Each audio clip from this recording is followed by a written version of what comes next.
Hello and welcome back to Infidelity Tales Lab. We're grateful for each view and comment. Tell us, from which country or city are you watching today? We enjoy connecting with our global audience. Now, let's dive into today's story. Chapter 1. Smoke and Mirrors. Cole Harrington glanced at his watch, 2:47 a.m.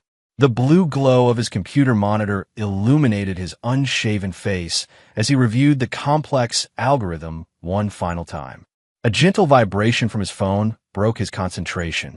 Still at the office? Don't forget my party tomorrow. Big announcement to make. Tessa. Cole rubbed his tired eyes. After 14 years of marriage to Tessa, he should have been used to her dismissive tone, but something in her recent behavior had shifted. The cold distance had transformed into something more deliberate, almost cruel. As founder of Nexus Security Solutions, Cole had built his cybersecurity empire from nothing, working 18-hour days to establish a reputation that made even the Pentagon call when they needed consultation. Yet his success paled in comparison to Tessa's meteoric rise at Altura Pharmaceuticals. In 3 short years, she'd gone from senior researcher to director of product development under CEO Bradford Reeves. To the outside world, they were the perfect power couple. Cole knew better. His phone buzzed again. This time, it was a message from his longtime friend and employee, Dominic Walsh. Found something unusual in those files. We need to talk before you go home. Cole frowned. 2 weeks ago, he'd noticed irregularities in Tessa's behavior. Late nights, password changes on her devices, and that unfamiliar cologne on her blazer. Something his grandmother once told him echoed in his mind. Trust is given, loyalty is earned, and betrayal is never forgotten. Dominic knocked on his office door before entering, his expression grave. Remember that encrypted backup you asked me to recover from Tessa's old laptop? I finally cracked it. Dominic handed him a USB drive. There's a folder of deleted messages. I didn't read them, but the timestamps matched those nights she claimed to be working late. Cole inserted the drive. Thanks. Go home to Marissa and the kids. It's late. After Dominic left, Cole opened the files. What he found made his blood run cold. Hundreds of messages between Tessa and Bradford Reeves. Intimate, detailed, planning rendezvous while Cole was traveling for work. The affair had been going on for nearly a year. Cole leaned back in his chair, his face expressionless. The pain that should have surfaced was immediately eclipsed by something darker. A cold, calculated rage that clarified rather than clouded his thinking. His phone rang. It was his mother. Cole. Sweetheart, just confirming we're still coming to Tessa's celebration tomorrow. Your father is so proud of her promotion. Cole's jaw tightened. His parents had always favored Tessa, seeing in her the success they wished their son had achieved more conventionally. Yes, Mom. Everyone will be there. Wonderful. Oh, and don't forget to pick up the special champagne she likes. After hanging up, Cole opened his safe and removed a small black notebook. His contingency plan for every major client, competitor, and potential threat. He opened to a blank page and wrote a single name, Bradford Reeves. Below it, he added, strategy required. Chapter 2. The Beautiful Lie. The Altura Pharmaceuticals corporate penthouse gleamed with success and opulence. Floor-to-ceiling windows offered panoramic views of the city, while servers circulated with champagne and artisanal hors d'oeuvres. Tessa Harrington commanded the room in her crimson dress, laughing with colleagues and accepting congratulations on her promotion to executive vice president. Cole stood near the bar, nursing a whiskey. His mother approached, her smile tight with disapproval. Cole, darling, why aren't you mingling? This is Tessa's big night. Just enjoying the view, Mom. His father joined them, clapping him on the shoulder. Son, you need to network more. Half the biotech industry is here. Could be good for your computer business. Cole nodded, familiar with his father's dismissive attitude toward his work. Gregory Harrington had never understood why his son had turned down law school to pursue cybersecurity. Across the room, Bradford Reeves entered, his tailored suit and silver hair projecting authority and success. At 52, he had divorced 3 years ago and became one of the city's most eligible bachelors. The crowd parted as he made his way to Tessa, placing a hand on the small of her back as he whispered something in her ear. Cole watched as Tessa's eyes flashed with desire, poorly disguised as professional admiration. "Isn't Bradford remarkable?" Cole's mother commented. "He's taking the company public next quarter. Tessa says the IPO will make history." "Remarkable indeed," Cole replied, taking another sip of his whiskey. An hour later, dinner was served. Cole found himself directed to a side table with distant colleagues, while Tessa sat at the center with Bradford and the board members. When the servers brought out the main course, Wagyu beef with truffle reduction, Cole was handed a plate of what appeared to be leftover appetizers and garnishes. He looked up questioningly at the server, who shrugged apologetically and murmured, "Mrs. Harrington's instructions." Tessa approached his table with two of her friends, champagne flute in hand. "My wife threw a huge party for her bonus. She handed me a plate of scraps. Even a dog gets better, but you're used to it," she said to her friends.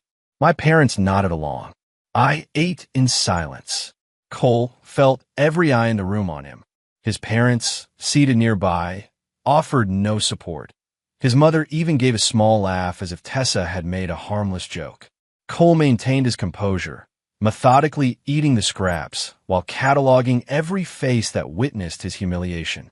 Suddenly, Bradford Reeves appeared at his table, his presence commanding immediate attention. To everyone's shock, he sat down across from Cole and signaled the server. "Bring me exactly what Mr. Harrington is having," he ordered. The room fell silent as Bradford began eating from an identical plate of scraps. "Exquisite," Bradford announced. Sometimes the simplest foods reveal the most about character. Then, in a move that left the crowd gasping, Bradford removed his Seville road jacket and bent down to wipe a scuff from Cole's shoes. Suddenly, her CO burst in and started eating the same food as mine. Then he cleaned my shoes with his Gucci suit, saying, "OMG. She doesn't realize her mistake." My wife froze as the CEO whispered. "Your wife clearly doesn't understand who she's dealing with," Bradford said, his voice low but audible to those nearby. "I've been following your work in quantum encryption for years. The Pentagon doesn't call just anyone." Cole studied Bradford's face, searching for deception, but finding only calculated sincerity. Tessa stood frozen, her champagne flute trembling slightly as Bradford straightened and addressed the room. "Ladies and gentlemen, while we celebrate Tessa's promotion tonight, I'd like to acknowledge another brilliant mind in our midst. Cole Harrington's security protocols are protecting half the Fortune 500, including our company. To overlooked genius." Bradford raised his glass, and the room followed, confusion evident on many faces, none more so than Tessa's. As the party resumed, Bradford leaned closer to Cole. "Meet me tomorrow. My office. 9 a.m. We have something important to discuss." His smile never reached his eyes. "And bring your contingency notebook." Cole felt a chill. How could Bradford know about his private notebook? Across the room, Tessa's face had transformed from shock to thinly veiled panic as she watched the two men speaking. Chapter 3. Pawns and Kings. Cole arrived at Bradford's office precisely at 9 a.m., his black notebook tucked into his jacket pocket. The Altura Executive Suite occupied the top floor of a gleaming tower downtown, offering commanding views of the city below. Bradford's assistant, a sharp-eyed woman named Helena, greeted him with professional courtesy. "Mr. Reeves is expecting you, Mr. Harrington. Would you like coffee before you go in?" "No, thank you," Cole replied, studying her. "How long have you worked for Mr. Reeves?" 15 years, she answered, a flicker of something, pride, complicity, crossing her face. "I've been with him through all his transitions." Bradford's office door opened, and the CEO himself appeared, impeccably dressed as always. "Cole, right on time. Come in, please." Once inside the expansive office, Bradford gestured toward a sitting area rather than his imposing desk. "I imagine you have questions about last night," Bradford began once they were seated. "A few," Cole acknowledged, revealing nothing in his expression. Bradford steepled his fingers. "Your wife has been having an affair." "With me?" Cole's face remained impassive, which seemed to please Bradford. No displays of shocked outrage. "Good. That confirms what I suspected about you." Bradford leaned forward. Here's what you don't know. I orchestrated the affair to get to you. Cole allowed one eyebrow to rise slightly. 3 years ago, your security firm prevented a cyber attack that would have stolen intellectual property from Altura, specifically my breakthrough cardiac medication formula. I later learned it was your personal intervention, not your team's, that stopped it. The attack originated from my chief competitor, Radiant Pharmaceuticals. Bradford's expression hardened. Their CEO, Victor Kane, and I have a complicated history. Why are you telling me this? Cole asked. Because Kane hasn't stopped. My sources tell me he's planning something bigger. Not just stealing my research, but destroying Altura entirely. I need your expertise. And my wife?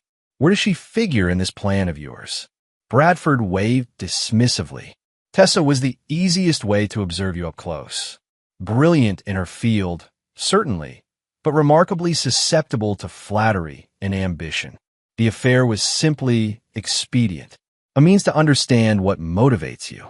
Cole felt the rage building inside him, but kept it carefully contained. You used her to get to me, and now you're betraying her to forge an alliance? Business isn't personal, Cole. Bradford smiled coldly. Though I suspect last night felt very personal to you. What exactly do you want from me? Bradford stood and walked to his desk, returning with a file. Victor Kane isn't just my business rival. 20 years ago, he was my research partner and my wife's lover. When our initial cardiac formula showed promise, he stole it, along with my wife, and tried to patent it himself. I managed to prove the theft, but the scandal destroyed my marriage. Cole took the file and scanned it. Revenge seems to be a motivating factor for you. Justice, Bradford corrected, which I believe you're currently seeking yourself. Cole closed the file. If you orchestrated this affair to recruit me, why allow Tessa to humiliate me publicly? Bradford's smile turned predatory. 2 reasons. First, to see how you'd respond under extreme pressure. Your control was impressive. Second, to create a situation where Tessa would lose all credibility when the truth comes out. He paused. I've already selected her replacement. The promotion was merely theatrical. Cole studied the man across from him, calculating, ruthless, seeing people as pieces on a chessboard. A mirror of what Cole himself could become if he surrendered fully to the rage inside him. And if I refuse to help you? Then you leave with all the evidence of your wife's infidelity, but none of the resources I can offer for whatever you're planning. Bradford gestured to Cole's jacket pocket. That notebook isn't just for contingencies against enemies, is it? It's for everyone who might betray you, including Tessa. Cole stood. I'll consider your offer. As he reached the door, Bradford added, Last night wasn't just about observing you, Cole. It was about giving you a gift, the perfect justification for whatever you choose to do next. No one who witnessed that humiliation would blame you. Cole left without responding, his mind already calculating possibilities, strategies, and outcomes. In the elevator, he removed his phone and sent a text to Dominic. Need complete background on Victor Kane and all Radiant Pharmaceuticals executives. Priority. When he arrived home, the house was empty. Tessa had left a note at my parents' house. Need time to think. We should talk tomorrow. Cole crumpled the note and dropped it into the trash. Opening his notebook, he began to write, forming a plan that would change everything, not just for Tessa and Bradford, but for everyone who had witnessed his humiliation and done nothing. On the first page, he wrote, Operation Glasshouse. Chapter 4, The Art of War. Cole sequestered himself in his home office for the next 48 hours, emerging only for coffee and to receive the files Dominic delivered personally. Tessa called repeatedly, then texted with increasing urgency, but Cole maintained his silence. Please come to my parents' house so we can talk. I can explain everything. Cole, at least tell me you're okay. I'm worried about you. Bradford called an emergency board meeting. What did you say to him? On the third day, Cole finally sent a single response. Coming tonight. 8 p.m. Be alone. Dominic sat across from Cole's desk, concern evident on his face. You haven't slept, have you? Cole gestured to the wall, where he'd created an intricate network of connections, photos, documents, and timelines linked with colored string. I've been busy, Cole replied. What did you find on Victor Kane? Dominic handed him a thick folder. The official stuff is what you'd expect. Harvard MBA, aggressive acquisition strategy, 3 marriages. The unofficial material is more interesting. He has gambling debts in Macau, a 26-year-old mistress he installed as community relations director, and he's been selling shares of his own company through shell corporations. Anything connecting him directly to Bradford Reeves beyond their professional history? Yes. Kane's first wife, the one who left Bradford for him, died in a boating accident 6 months after their marriage. Kane collected a substantial insurance payout. Investigation ruled it accidental, but the detective noted inconsistencies in Kane's statement. Cole added this information to his wall, and Bradford's claim about a planned attack on Altura seems legitimate. Our security monitoring picked up unusual probing of Altura's networks last month. Not sophisticated enough to be state-sponsored, but persistent. Cole nodded. What about my parents? Any communication between them and Tessa since the party? Dominic shifted uncomfortably. Cole, are you sure you want me to? All information is relevant, Dom. Dominic sighed. 8 calls from your mother to Tessa. 2 from your father. Content summary from the voice transcripts suggests they're concerned about you, but also advise Tessa to remind you how much your career has benefited from her connections. Cole's expression hardened almost imperceptibly. And my in-laws, Harvey and Melissa Blackwell, have been in contact with Bradford Reeves directly. Appears they're concerned about their daughter's position at Altura given the current circumstances. Cole made another note on his wall, then checked his watch. I need to get ready for my meeting with Tessa. While I'm gone, I need you to set up untraceable accounts for the transfers we discussed. Dominic hesitated. Cole, I've known you since college. I've never seen you like this. Are you sure you don't want to just what, Dom? Divorce her quietly? Pretend the public humiliation never happened? Except that my own parents took her side? Cole's voice remained even, but his eyes flashed dangerously. Everyone made their choices. Now, they get to live with the consequences. What about Bradford's offer? Are you going to help him against Kane? Cole smiled for the first time in days. I'm going to help everyone get exactly what they deserve. Later that evening, Cole arrived at his in-laws' Tudor-style mansion in the exclusive Lakeview district. Harvey Blackwell, a retired judge, had never approved of Cole, considering him beneath his daughter despite his financial success. Tessa opened the door herself, her face showing signs of stress and interrupted sleep. You came, she said softly. Thank you. Cole followed her to the garden patio, where they would have privacy from her parents. In the twilight, surrounded by Harvey's prize-winning roses, Tessa looked both beautiful and fragile in a way that might once have moved Cole. I need to explain about the party, she began. I was drunk and showing off for the board members. It was stupid and cruel, and I'll never forgive myself. Is that all you need to explain? Cole asked, his voice devoid of emotion.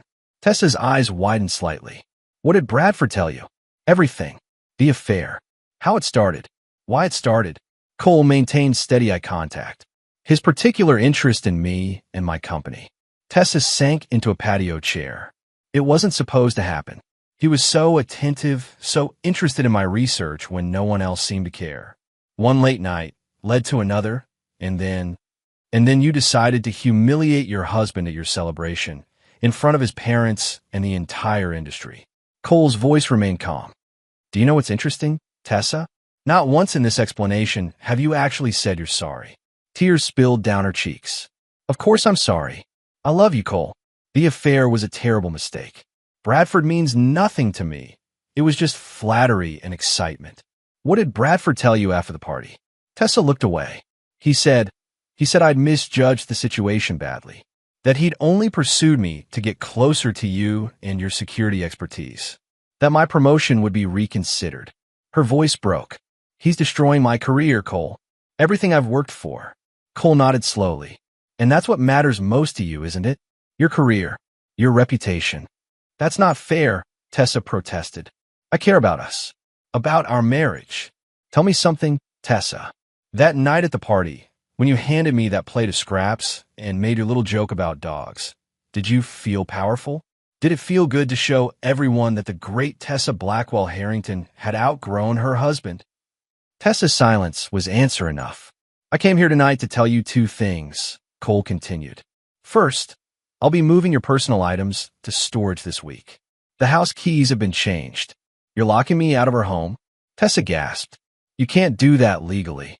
Actually, I can. The house is solely in my name. Your idea, if you recall, to protect your assets during our risky startup phase. I'm sure your father, the judge, can explain the implications. Tessa's shock turned to anger. And the second thing? Bradford Reeves didn't fire you. Yet, he's waiting for my decision on a potential collaboration between our companies. Hope flickered in Tessa's eyes.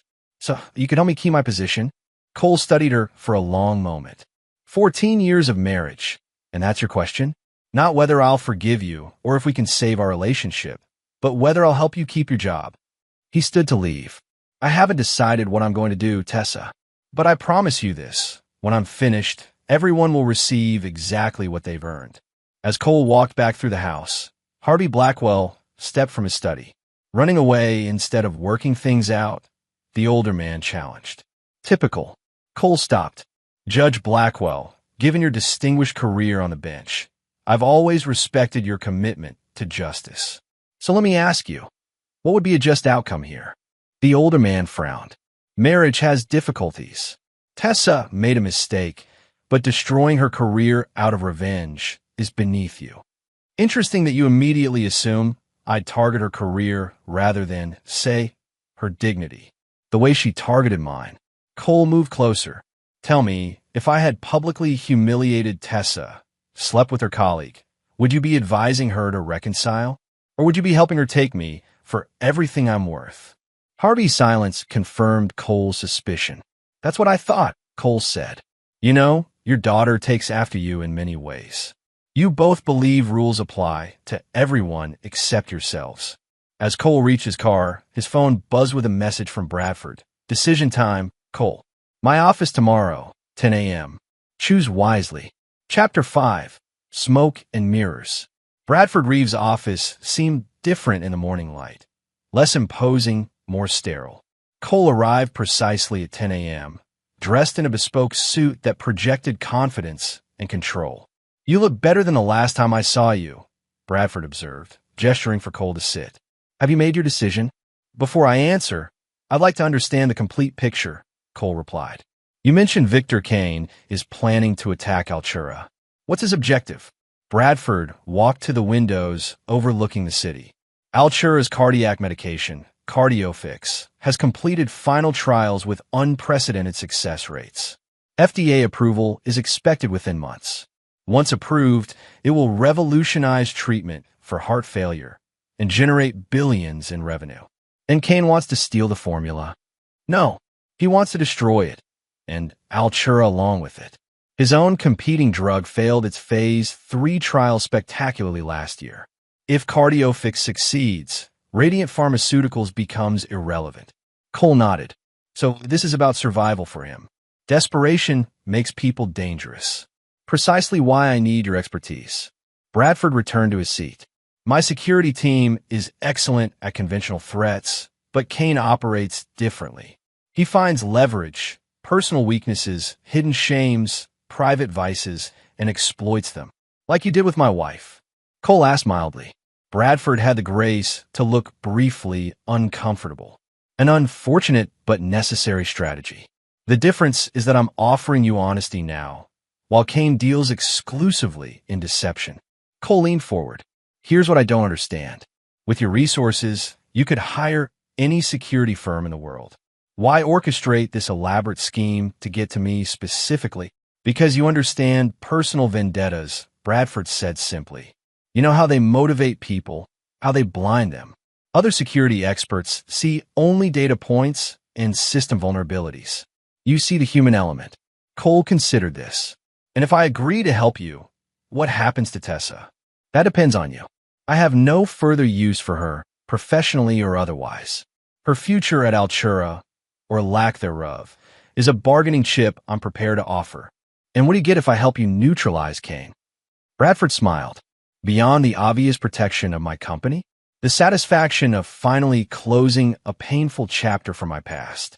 Kane took everything from me once. I won't allow it to happen again. Cole stood and paced the office, examining the awards and photographs documenting Bradford's rise to pharmaceutical prominence. I'll help you, Cole finally said. On 3 conditions. Bradford raised an eyebrow. Name them. First, I work independently. My team, my methods, no oversight from your security personnel. Agreed, with reasonable updates on progress. Second, Tessa retains her position and promotion for now. Any changes to her employment status happen on my timeline, not yours. Bradford frowned but nodded. And the third condition? You provide me complete access to Altura's executive files, including yours. Absolutely not, Bradford replied immediately. That's beyond the scope of this arrangement. Cole headed for the door. Then find another security expert. I'm sure there are many who'd be eager to work with the great Bradford Reeves. Wait, Bradford called. Limited access to relevant files only, with my prior approval. Cole turned back. You approached me because I understand vendettas. So you should understand this. I don't trust you, Bradford. I don't trust that your interest in me is solely about Kane, and I don't trust that you've told me everything about your history with him. Bradford stared at him for a long moment. Fine. Supervised access to executive files relevant to security concerns. That's my final offer. Cole extended his hand. We have a deal.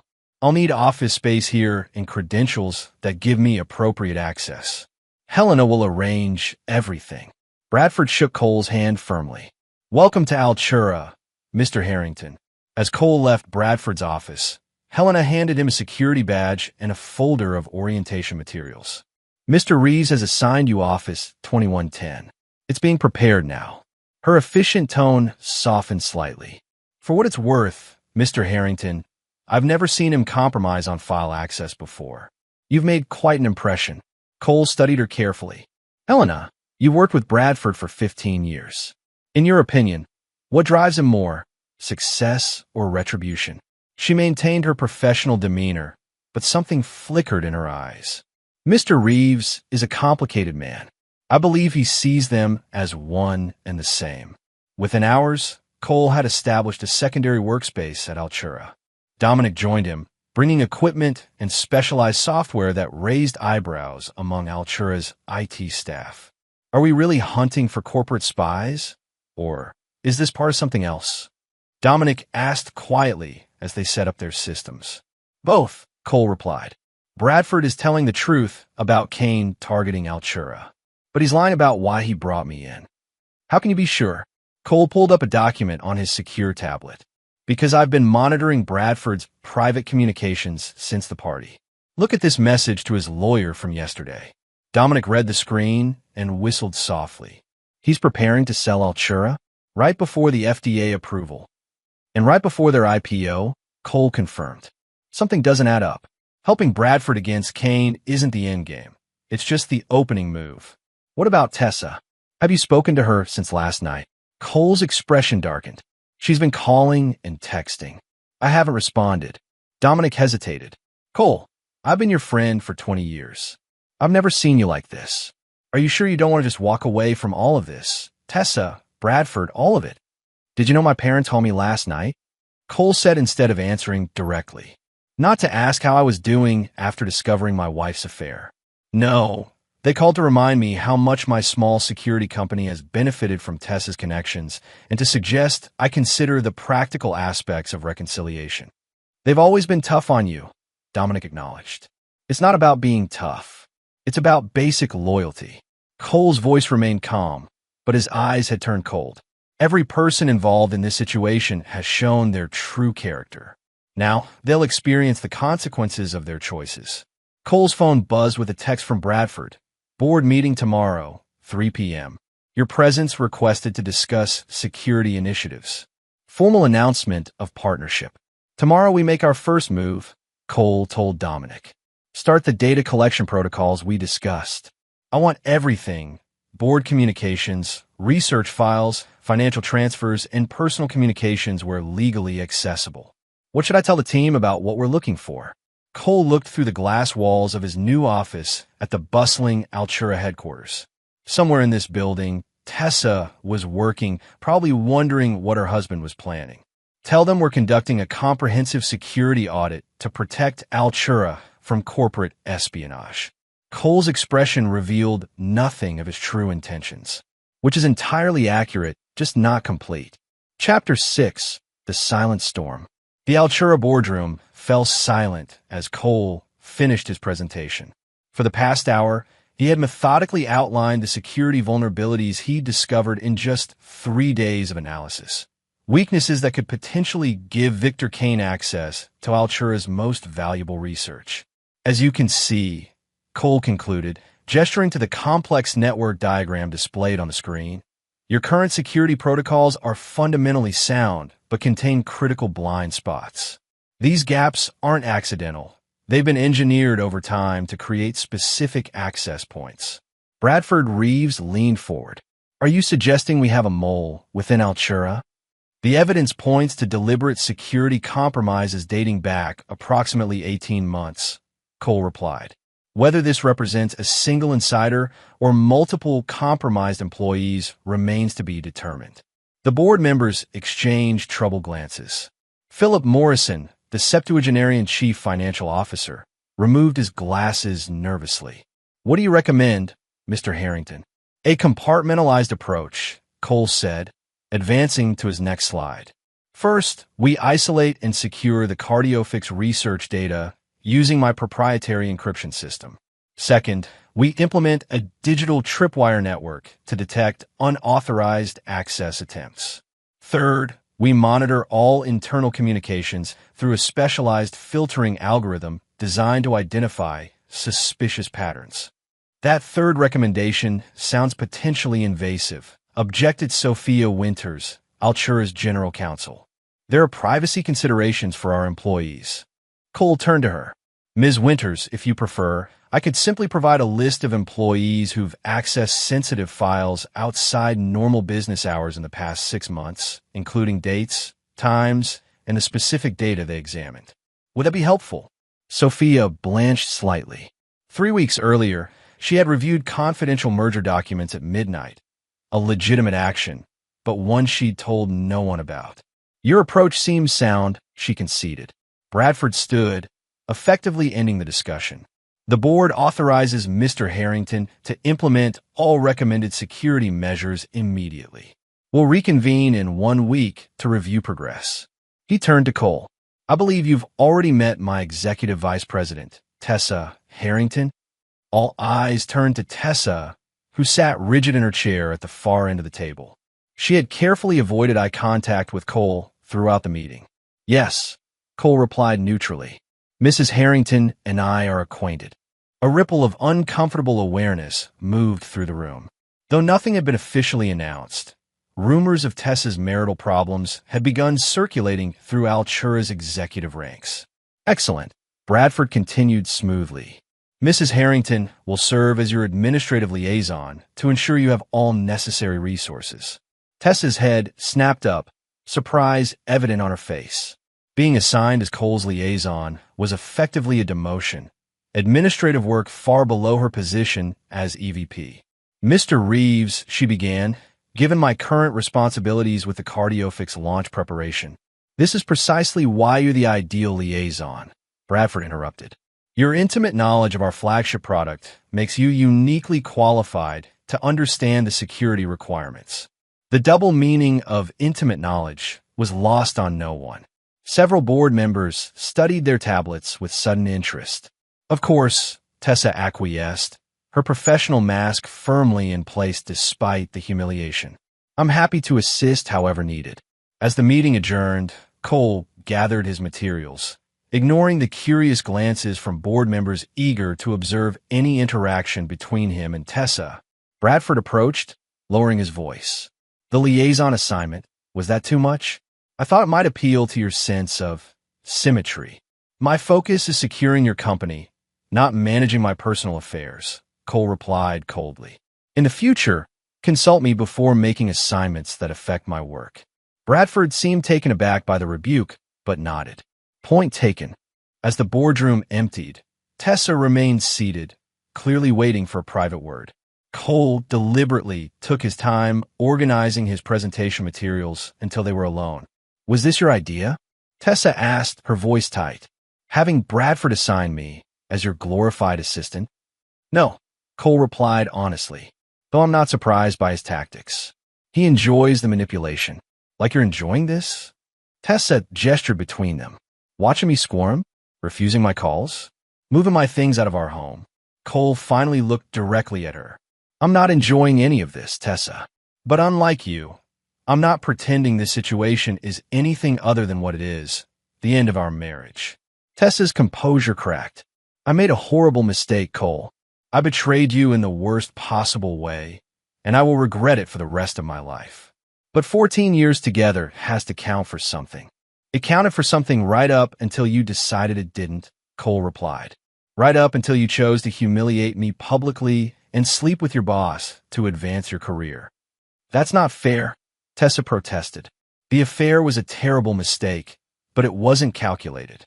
It just happened." "Things don't just happen, Tessa. People make choices." Cole gathered his materials. "As your liaison assignment demonstrates, Bradford is a vindictive man who enjoys exercising power over others. You chose him as your lover. Now you get to experience what that really means." As he moved toward the door, Tessa called after him. "What are you really doing here, Cole? This isn't just about corporate security, is it?" Cole paused without turning around. "I'm doing exactly what Bradford hired me to do. Identifying vulnerabilities and eliminating threats. The fact that you feel concerned suggests you recognize yourself in that category." Later that evening, Cole met with Dominic in their secure office at Altura. The regular workday had ended, leaving the executive floor mostly deserted. "Did you implement the monitoring systems?" Cole asked. Dominic nodded. "Active on all executive communications channels. Bradford doesn't realize it, but the board authorization you received today gives us legal cover for almost everything we're doing." "Almost everything?" "Well, the parallel system that's tracking Bradford's personal devices might fall into a gray area." Dominic grimaced. "Are you sure this is necessary, Cole? The security threat from Kane seems legitimate. We could just do the job we were hired for." Cole pulled up a series of documents on his secure tablet. "Look at these financial transfers from Bradford's personal accounts. $5 million to a shell company in the Caymans 3 months ago. Another $7 million last month. He's moving his money offshore while preparing to take Altura public. That's suspicious, but not necessarily illegal," Dominic pointed out. "No, but this is..." Cole swiped to another document. "Bradford has been systematically falsifying certain cardiofix trial results. The medication works, but it has serious side effects in about 8% of patients. Side effects he's buried in the data." Dominic's eyes widened. "If that gets out after the IPO, Altura's stock collapses, thousands of patients could be harmed, and Bradford walks away with hundreds of millions while blaming the research team, including Tessa." Cole's expression hardened. He's setting her up to take the fall while he escapes with his fortune. "So what's our play here? Turn him in to the FDA?" "Not yet," Cole replied. "First, we need to understand his entire plan. Bradford isn't just running from potential scandal. He's systematically preparing for something specific. The offshore accounts, the falsified data, the accelerated IPO timeline. He knows something we don't." Cole's phone buzzed with a text from Bradford. "Need to meet. My house. 10 p.m. Come alone. Critical development with Kane.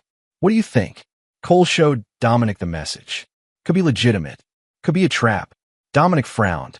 "You shouldn't go alone." "I won't be alone," Cole assured him. "I'll have you monitoring everything remotely. Set up the surveillance package we discussed." As Cole prepared to leave, Dominic asked, "What about Tessa? Should we tell her what Bradford's planning?" Cole paused. "Not yet. She made her choice.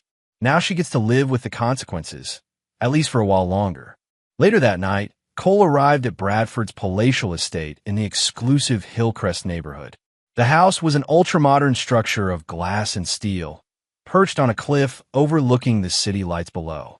A silent security guard escorted Cole through the minimalist interior to a back terrace where Bradford waited, nursing a glass of scotch.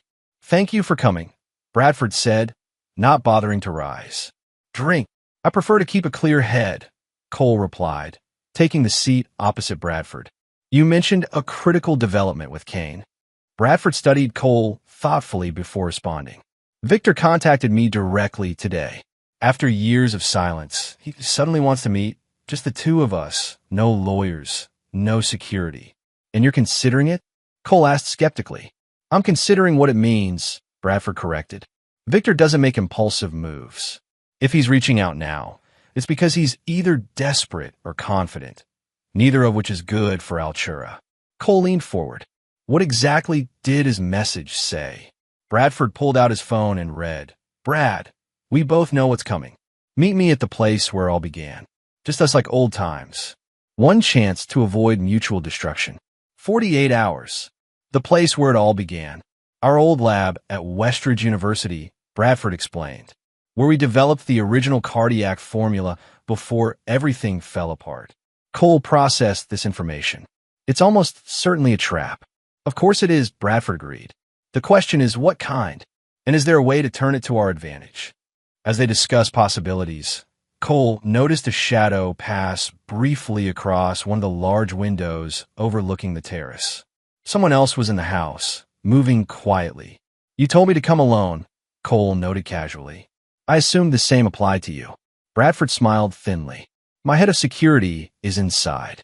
Standard procedure for all meetings here." "Sensible," Cole acknowledged, though he suspected Bradford was lying. The movement hadn't matched typical security protocols. Their discussion continued for another hour, developing strategies for the potential meeting with Kane. As Cole prepared to leave, Bradford walked him to the door. "One more thing, Cole. Your security implementation at Altura. It's been noted that your systems are monitoring all executive communications. As authorized by the board," Cole reminded him. "Including mine?" Cole met his gaze directly. "Especially yours, since you became Kane's primary target." Bradford nodded slowly. "Just making sure we understand each other." "Good night, Cole." On the drive home, Cole contacted Dominic through their secure channel. "Were you able to access Bradford's home system?" "Yes," Dominic confirmed. "And you were right. He had someone else there.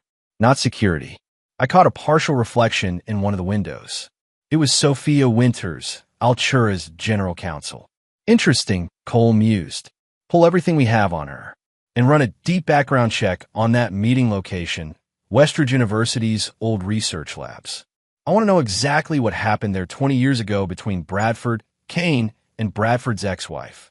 "Already on it," Dominic assured him. "One more thing. Tessa, try to access your security protocols at Altura today." 3 separate attempts. Cole's hands tightened on the steering wheel. "Let her think she failed due to technical issues. Then plant the false data package we prepared in a location she can access. Let's see what she does with it." "Cole," Dominic's voice turned serious. "How far are you planning to take this?" Cole watched the city lights blur past his window. "Until recently, I believed there were lines I wouldn't cross, principles I wouldn't compromise. Then I watched my wife humiliate me in front of an entire room of people while my own parents nodded along." His voice remained calm, but took on a chilling certainty. "Now I understand there are no lines, Dom. Only consequences." Chapter 7. Checkmate. The abandoned Westridge University research facility stood in eerie silence, its once state-of-the-art laboratories now outdated and dusty. Cole moved through the shadows, having arrived 2 hours before the scheduled meeting between Bradford and Victor Kane. Dominic's voice came through his discreet earpiece. "All surveillance equipment is online. You've got eyes and ears throughout the building." "Perfect," Cole murmured. "Any movement outside?" "Nothing yet. But Cole, I've completed that deep background search on what happened here 20 years ago. It's worse than we thought. Give me the highlights." "Bradford and Kane weren't just research partners," Dominic explained. "They were best friends since childhood. Bradford's wife, Elizabeth, had been Kane's girlfriend in college before choosing Bradford. The three of them founded their first pharmaceutical company together right here in this lab. So the betrayal was personal as well as professional," Cole noted, positioning a final camera in the corner of what appeared to be the main meeting room. "Extremely. But here's what doesn't add up. According to court records, Bradford won the lawsuit against Kane for intellectual property theft. Kane's career should have been over, but 6 months later, he somehow secured major funding and launched Radiant Pharmaceuticals. Cole paused. Someone backed him. Someone with resources who wanted to compete against Bradford. That's my guess, Dominic agreed. And one more thing, Elizabeth Reeves didn't just leave Bradford for Kane. She died in that boating accident while Bradford was supposed to be with her. He canceled at the last minute due to work commitments, leaving Kane to take her out on the water instead. Cole processed this information. Bradford blames Kane for her death, but Kane might blame Bradford for not being there to prevent it. Exactly. This isn't just corporate rivalry. It's 20 years of festering hatred. A car's headlights swept across the building's facade.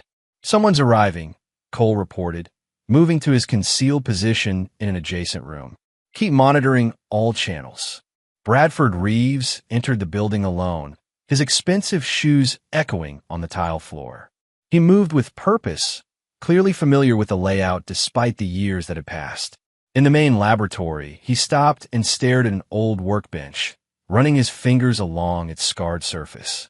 15 minutes later, another set of headlights appeared. Victor Kane entered, a tall, gaunt man with sharp features and calculating eyes. Unlike Bradford's confident stride, Kane moved cautiously, glancing around as if expecting an ambush. Bradford, Kane acknowledged as he entered the lab, still punctual after all these years.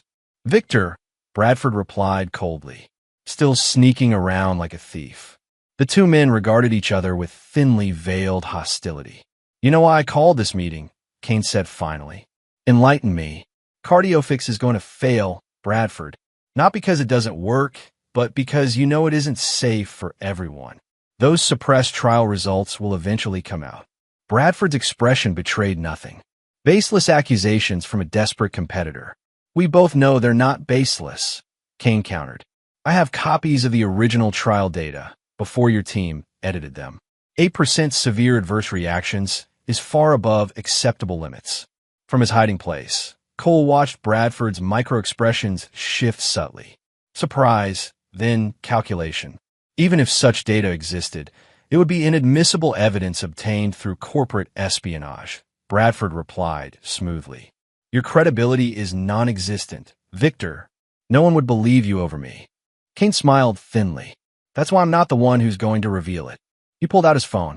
3 days ago, an anonymous whistleblower sent this evidence to the FDA. Their preliminary investigation begins next week. Bradford's composure finally cracked. You're bluffing. Am I? Check your sources at the FDA. An inquiry team has already been assembled.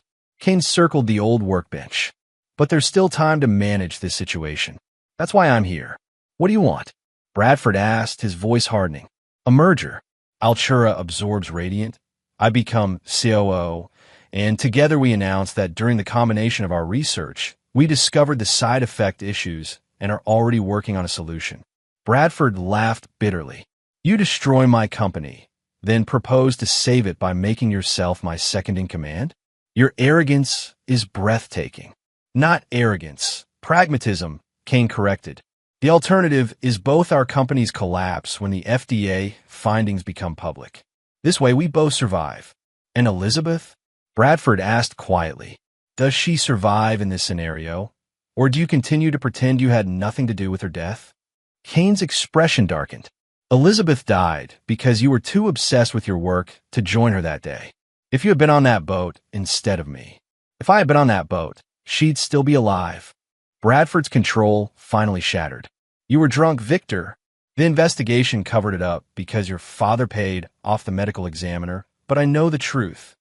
In Cole's earpiece, Dominic's voice was urgent. Cole, I've just intercepted communications. Bradford has a secondary team outside. For armed men. Cole checked the surveillance feeds on his tablet. Confirmed. He's planning to eliminate Kane tonight. Inside the lab, the confrontation continued to escalate. You have until morning to accept my merger proposal, Kane stated. After that, the FDA gets the complete evidence package, including communications showing you were aware of the problems. Bradford's laugh held no humor. You won't live to see morning, Victor. Kane's eyes widened as he recognized the threat. You brought security? We agreed to come alone. I agreed to nothing, Bradford replied coldly. How appropriate that it ends where it began. Cole made a split-second decision and activated the building's old fire alarm system. The sudden blaring caused both men to flinch. What the hell? Kane glanced around wildly. Bradford cursed. Someone else is here. As both men moved toward the exits, Cole transmitted orders to Dominic, deploy countermeasures, and contact the FDA anonymously with everything we've gathered, Bradford's data manipulation, the offshore accounts, and his plan to eliminate Kane. The chaos that followed unfolded with precise choreography. As Bradford's security team rushed the building, they triggered the non-lethal traps Cole had set. Simultaneously, local police responded to an anonymous tip about armed men at the abandoned facility. Bradford and Kane were separated in the confusion, each escaping by different routes. Directly into surveillance that captured their panic phone calls ordering document destruction and hasty evacuations. By midnight, Cole sat in a secured office at Altura, watching news reports of the unfolding scandal. The FDA had announced an emergency investigation into both pharmaceutical companies. Bradford's offshore financial transfers had been flagged by regulatory authorities. And most damaging of all, the full history of Bradford and Kane's deadly rivalry had been leaked to the press, including new evidence suggesting Elizabeth's death may not have been entirely accidental. Tessa burst into his office without knocking, her face pale with shock. Did you know? She demanded. Did you know what Bradford was doing with the trial data? Cole regarded her calmly. I discovered it, yes. The FDA is shutting us down pending investigation. The IPO is canceled. Everyone's stock options are worthless. Tessa ran her hands through her hair. My entire career is in ruins. Much like my marriage, Cole observed mildly. Tessa stared at him, realization dawning. You did this. All of it. Bradford hired you to stop a security threat, but you brought everything crashing down instead. Bradford hired me because he thought he could control me, Cole corrected. He thought my anger over your affair would make me a useful weapon against Kane. He was right about the weapon part, but wrong about who would be targeted. You destroyed Altura. Hundreds of people will lose their jobs. People who had nothing to do with any of this. The research will survive, Cole countered. The FDA won't discard a promising cardiac medication. They'll simply ensure it's properly tested and that patients are correctly warned about potential side effects. A more ethical pharmaceutical company will acquire the assets. And me? What happens to me in your revenge plan? Tessa asked quietly. Cole stood. You get exactly what you earned, Tessa. No more, no less. Meaning, I've provided federal investigators with a complete record of your involvement and non-involvement in Bradford's data manipulation. Unlike some, I don't believe in collective punishment. You'll face scrutiny, but likely emerge with your professional credentials intact. Cole gathered his tablet. Your personal reputation is another matter entirely. Before Tessa could respond, Cole's phone buzzed. It was Dominic. Bradford's private jet just filed a flight plan for Zurich, Dominic reported. Departure in 90 minutes. Right on schedule, Cole noted. Activate the final protocol. Tessa watched him, confusion evident on her face. What final protocol? Bradford's contingency plan was always to flee with his offshore millions if things went sideways, Cole explained. But fleeing requires a clear exit path. On cue, Cole's tablet displayed a breaking news update. Pharmaceutical CEO Bradford Reeves named in criminal complaint. Assets frozen worldwide. Tessa sank into a chair. This is so much bigger than an affair or a public humiliation. Why, Cole? What does any of this actually gain you? Justice, Cole replied simply. Bradford used you to get to me. He used both of us in his war against Kane. He was willing to endanger patients' lives for profit, and he believed that wealth and power would protect him from consequences. Cole moved toward the door. I need to go. I have one final meeting tonight. With who? Cole paused. My parents. Chapter 8.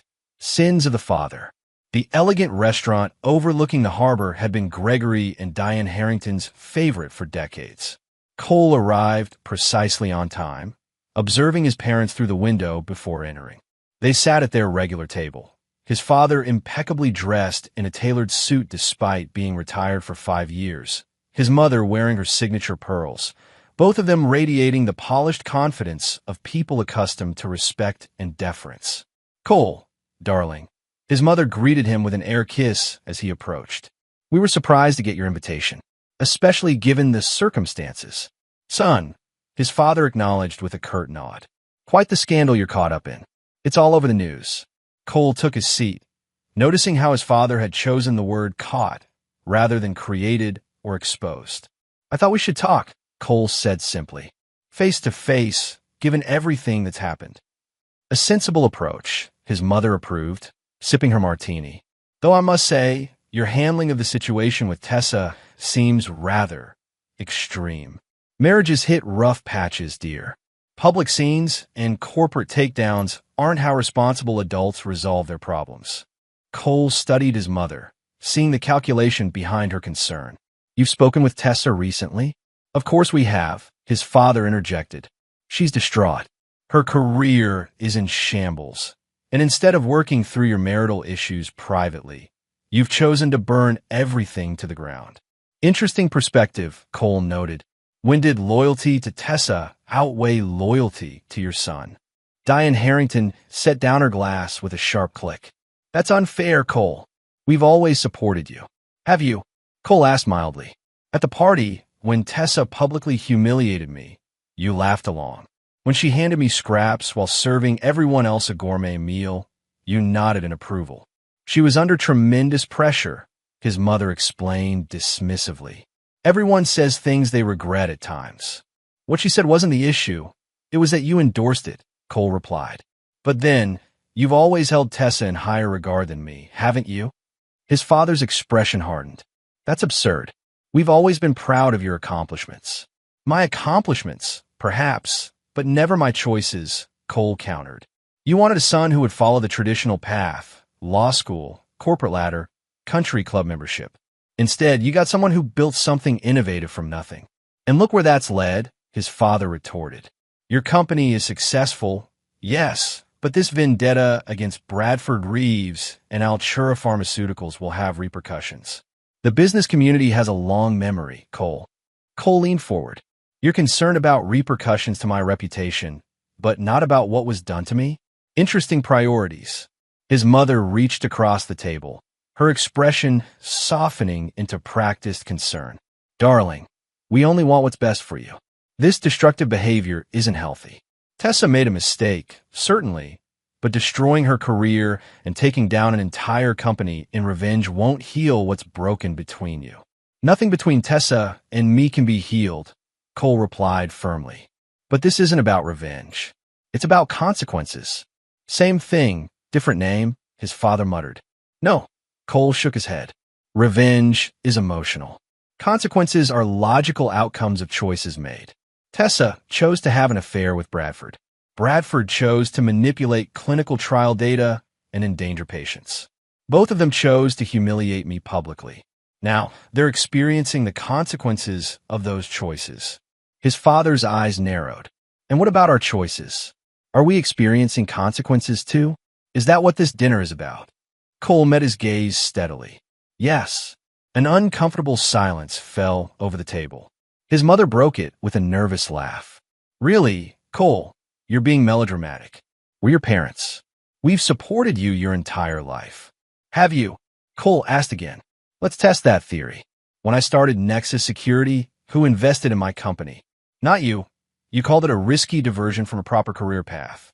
When I developed the encryption protocol that eventually sold to the Department of Defense, who celebrated that achievement? Not you. You were too busy attending galas with Tessa's pharmaceutical colleagues. We were allowing you to stand on your own feet," his father insisted. "Not coddling you like so many parents do these days." "Coddling and basic support are very different things," Cole observed. "But the past is merely context. Let's focus on recent events.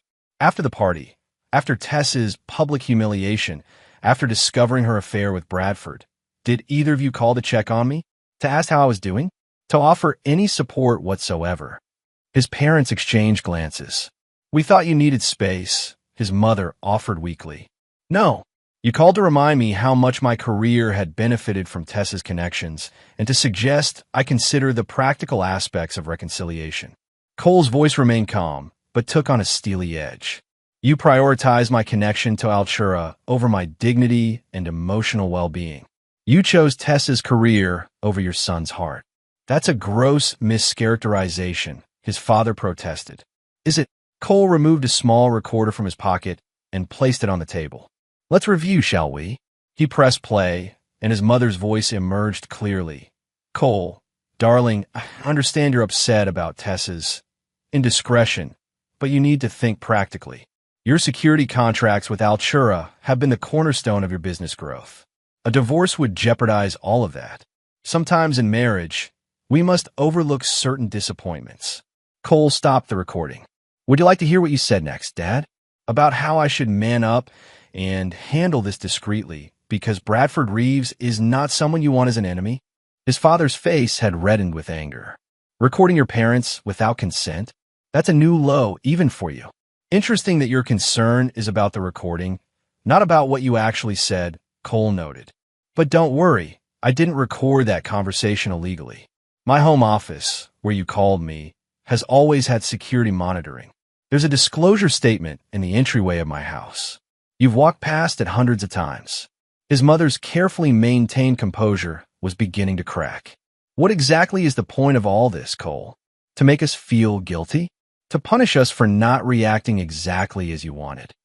No, Cole replied simply. The point is to inform you of changes going forward. I've spent my life seeking approval from parents who consistently prioritized appearances over authenticity and others' success over my well-being. That ends today. What does that mean? His father demanded. It means our relationship will reflect the loyalty you've demonstrated. Cole's voice remained steady. I won't be attending family gatherings where Tessa is welcome. I won't be contributing to the family foundation that bears your name, but relies primarily on my donations. And I won't be maintaining the fiction that we're a close, supportive family when the evidence clearly suggests otherwise. This is childish, his father scoffed. You're punishing us because we didn't coddle you through a marital spat. No, I'm establishing boundaries based on observed behavior. Cole stood. You show me exactly where your loyalties lie. I'm simply adjusting my expectations accordingly. His mother's eyes filled with tears. Whether genuine or tactical, Cole couldn't be certain. Cole, please. We're family. Whatever mistakes we've made, surely we can work through them. Perhaps, in time, Cole acknowledged. But that process begins with honest recognition of those mistakes, not dismissing them as my overreaction. As Cole prepared to leave, his father grabbed his arm. You'll regret this approach, son. When this scandal with Bradford and Altura blows over, you'll find yourself isolated. No wife, strained relationship with your parents. Is that really what you want? Cole gently removed his father's hand. What I want is authentic relationships based on mutual respect and loyalty. If that means a smaller circle, so be it. And your revenge against Bradford and Tessa? Has that given you the satisfaction you sought? His father asked bitterly.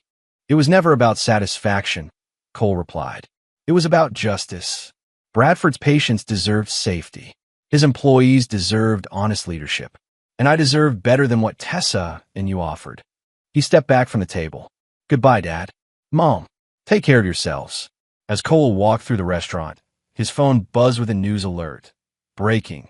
Former Altura Pharmaceuticals EVP Tessa Harrington to testify against CEO Bradford Reeves in exchange for immunity. Cole smiled slightly. Tessa had always been a survivor.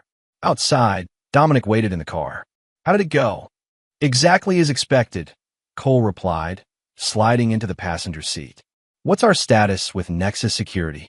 The government contracts are secured, and our private client list is growing since the Altura expose, Dominic reported. The business world is divided.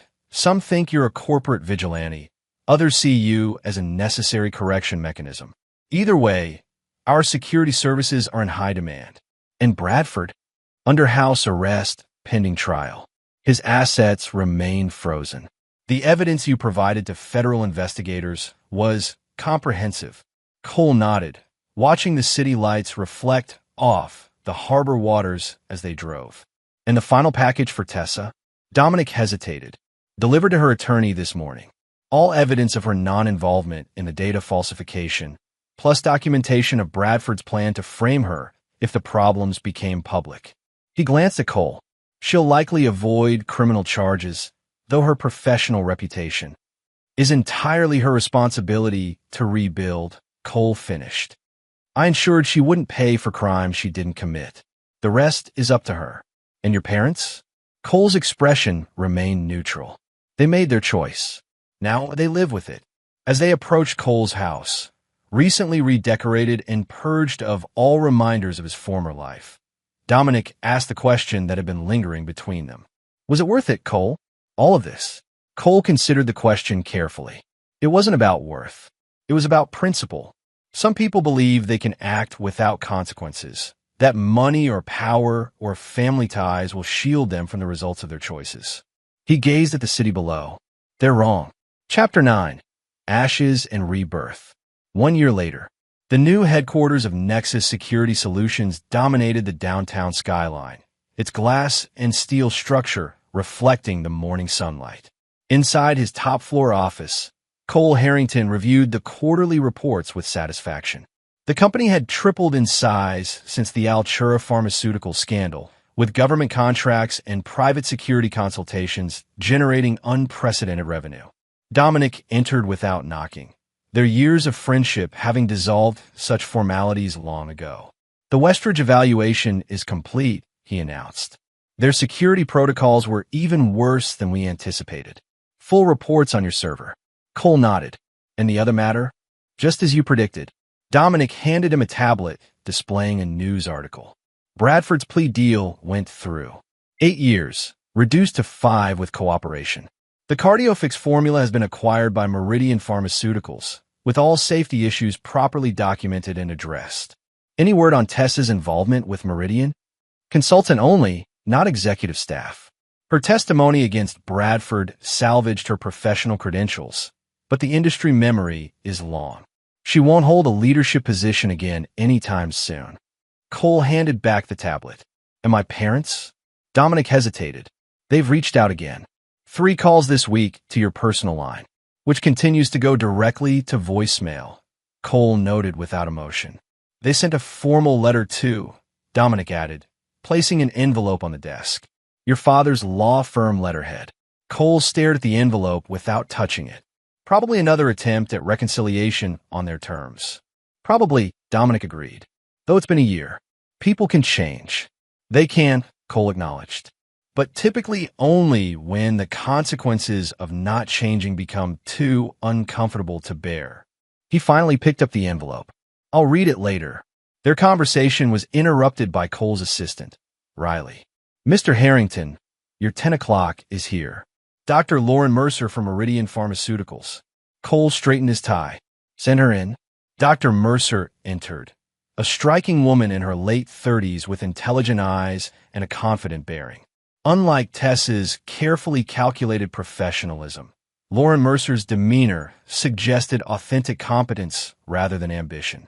Mr. Harrington, she greeted him, extending her hand. Thank you for meeting with me directly. Most security firms would have sent a sales team. Nexus isn't most security firms, Cole replied, gesturing for her sit. And Meridian's acquisition of the CardioFix formula makes your security needs unique. Lauren nodded. That's precisely why I wanted to meet you personally. Your role in exposing the data manipulation at Altura demonstrated not just technical expertise, but ethical commitment. She leaned forward. We're rebuilding public trust in a medication that can save lives, but only if patients can be confident in its safety profile. That requires absolute data integrity. I understand completely, Cole assured her. Dominic, can you walk Dr. Mercer through our preliminary security assessment for pharmaceutical research protocols? As Dominic began the presentation, Cole observed the interaction with interest. Throughout the scandal and its aftermath, he had maintained his professional focus, channeling his personal disappointment into building Nexus into an industry leader.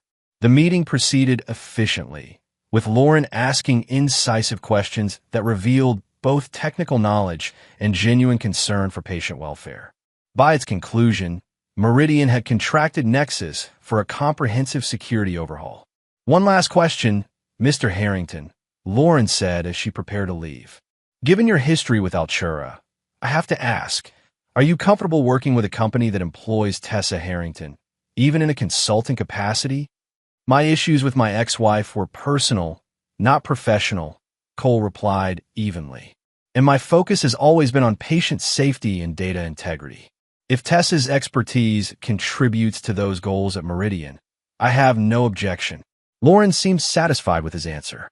"I appreciated your direct approach. Perhaps we could continue this discussion over dinner sometime? Purely professional, of course." The invitation caught Cole by surprise, though he didn't show it. "I'd be interested in that, Dr. Mercer." "Lauren, please," she corrected with a smile. "I'll have my assistant contact yours for scheduling."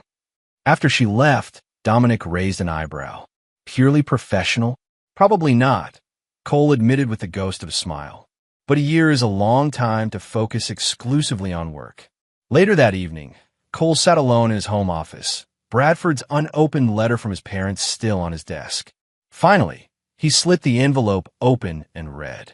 "Cole, a year has passed since our last conversation. In that time, we've had ample opportunity to reflect on our failures. Not as professionals or as social fixtures, but as parents. Your mother and I have spent our lives prioritizing appearances over authenticity. We valued others' perceptions more than our son's well-being. When you needed our support most, we instead calculated the social and professional advantages of maintaining connections to people who had betrayed you. There is no justification for these choices, only recognition of their fundamental wrongness. We do not expect forgiveness. We have not earned it. But we would ask for an opportunity to demonstrate that even late in life, people can recognize their failures and attempt to become better. Whether you choose to respond or not, know this. We are proud of the man you have become, not despite our absence of support, but in defiance of it. Your strength of character and commitment to principle revealed the poverty of our own. With genuine regret and hope, your father." Cole read the letter twice, testing each word for sincerity versus strategy. His father, the consummate lawyer, had always been skilled at crafting convincing arguments. Yet something in the phrasing suggested authentic reflection rather than tactical maneuvering. He picked up his phone, hesitated, then set it down again. Forgiveness, like trust, couldn't be manufactured or accelerated. If his parents had truly recognized their failures, they would understand that rebuilding a relationship required patience and consistency, not just a well-worded letter. Instead, Cole opened his laptop and began composing an email to Lauren Mercer, suggesting a date for their dinner. The past year had taught him valuable lessons about loyalty, betrayal, and consequences. But perhaps the most important lesson was that moving forward required selective forgiveness, not for others' benefit, but for his own. His phone buzzed with a news alert. Former Altura EVP Tessa Harrington submits resignation from Meridian Pharmaceuticals' consulting position. Sources suggest international relocation.